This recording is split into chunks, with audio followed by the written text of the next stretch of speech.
Odisha business today रे आजिर मुख्य खबर। ओडिशा रे सड़क नेटवर्क हेबो विश्वस्तरीय।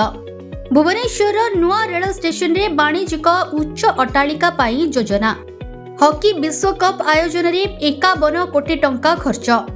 जिला खनिज फाउंडेशन प्रकल्प हेबो त्वरान्वित। विमान बंदर भली भुवनेश्वर रे निर्माण हेबो रेल स्टेशन। सारा राज्य में अधिक सुरक्षित और विस्तारित सड़क नेटवर्क पाई राज्य सरकार जोगाइबे पर्याप्त और स्थायी पांठी। राज्य कैबिनेट अनुमोदन पाई राज्य सरकार आनिछंती ओडिशा राज्य सड़क नीति 2025 और ओडिशा राज्य राजपथ प्राधिकरण बिल 2025। राज्य में वृद्धि पाउथिबा सड़क दुर्घटना एवं मृत्यु हार ह्रास करने सड़क नेटवर्क उन्नतीकरण कराजिबा सह राज्य सड़क नीति रे एथिपाई समस्त प्रकार व्यवस्था रहिबो। भुवनेश्वर रेल स्टेशन को वाणिज्यिक उच्च टावर रे रूपांतरित करिबा पई पूर्व तट रेलपथ एक ब्लूप्रिंट प्रस्तुत करिछि। 250 कोटी टंकार एही प्रकल्पर लक्ष्य स्टेशन रो गुरुत्वपूर्ण विकास संभावना को व्यवहार करिबा। यह व्यतीत नंदनकानन रास्ता को भुवनेश्वर रो नूतन स्टेशन सहित संजोग करुथिबा 100 फुट चौड़ा रास्तार विकास कराजिबो। 2023 रे पुरुष हॉकी विश्वकप राज्य राजकोषरू 50 कोटी 56 लक्ष 22,123 टंका खर्च करा जायथिबार सूचना दैछंती क्रीडा और युव सेवा मंत्री सूर्यवंशी सूरज।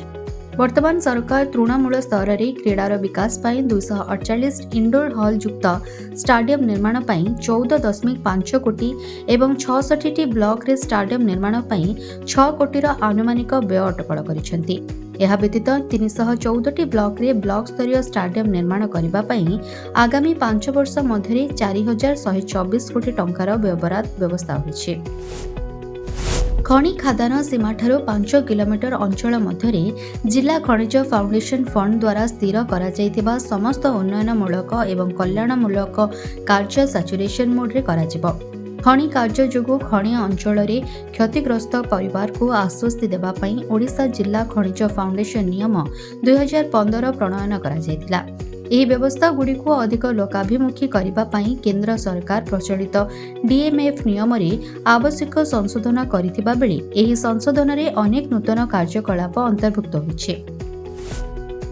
108 मीटर ओसार विशिष्ट रास्ता एवं मास्टर कैंटीन स्क्वायर रु संजोग करथिबा एक उच्च सड़क सहित भुवनेश्वर रेल स्टेशन रो पुनः निर्माण कार्यर प्रथम पर्याय अक्टोबर सुधा प्रस्तुत हेबा। ଏହି ରାସ୍ତାଟି ଏପରି ଭାବରେ ନିର୍ମାଣ କରାଯିବ ଯେ ଏହା ପ୍ରସ୍ତାବିତ ମେଟ୍ରୋ ରେଳ ଷ୍ଟେସନକୁ ଷ୍ଟେସନ ବାହାରେ ସଂଯୋଗ କରିବ ଓ ଏଲିଭେଟେଡ୍ କରିଡର ତଳେ ପ୍ଲାଟଫର୍ମ ସ୍ତରରେ ଷ୍ଟେସନକୁ ପ୍ରବେଶ କରିବା ପାଇଁ ଏକ ପ୍ରଶସ୍ତ ରାସ୍ତା ମଧ୍ୟ ରହିବ।